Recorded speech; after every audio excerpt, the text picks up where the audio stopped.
Order! Order! You are an incorrigible delinquent at times. Behave yourself, man!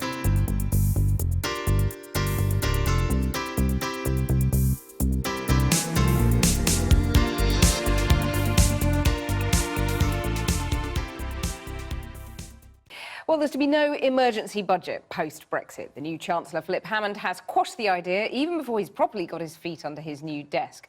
But he insists he will do whatever is necessary to keep the economy on track. And interest rates are to stay at 0.5% for the time being, despite indicators they'd be cut. That pushed the pound up and shares down. Well, I'm joined now by our economics correspondent, Helia Ebrahimi. Helia, this took a few people by surprise, didn't it, the interest rates? Well, look, we were all expecting this big historic moment that interest rates would be cut for the first time in more than 7 years. And that didn't happen. As you said, the markets didn't like it. Some economists complained that this was Carney flip-flopping again.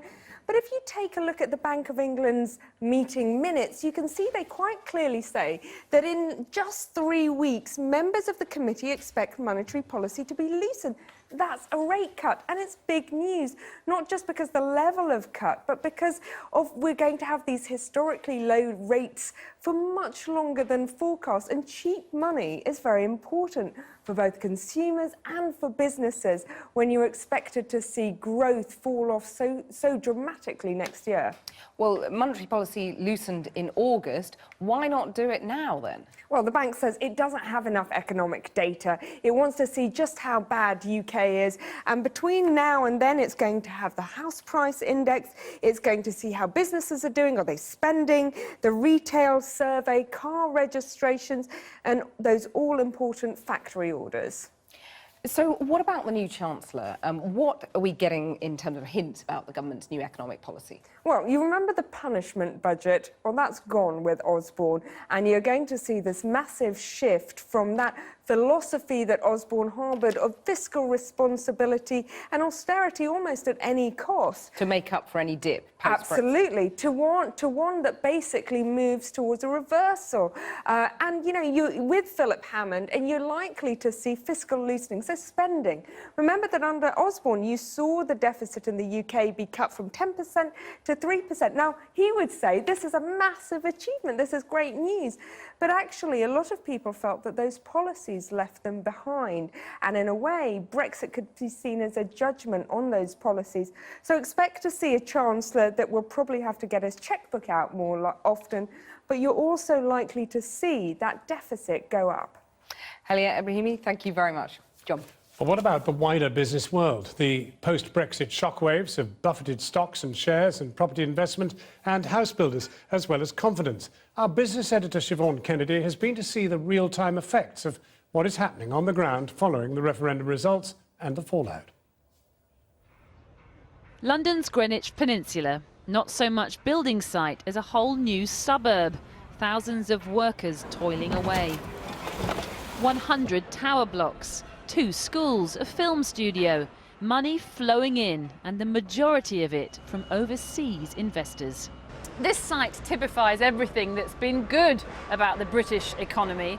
Some £8.4 billion worth of Chinese money is being spent here, building these tower blocks all around me, some 16,000 new apartments.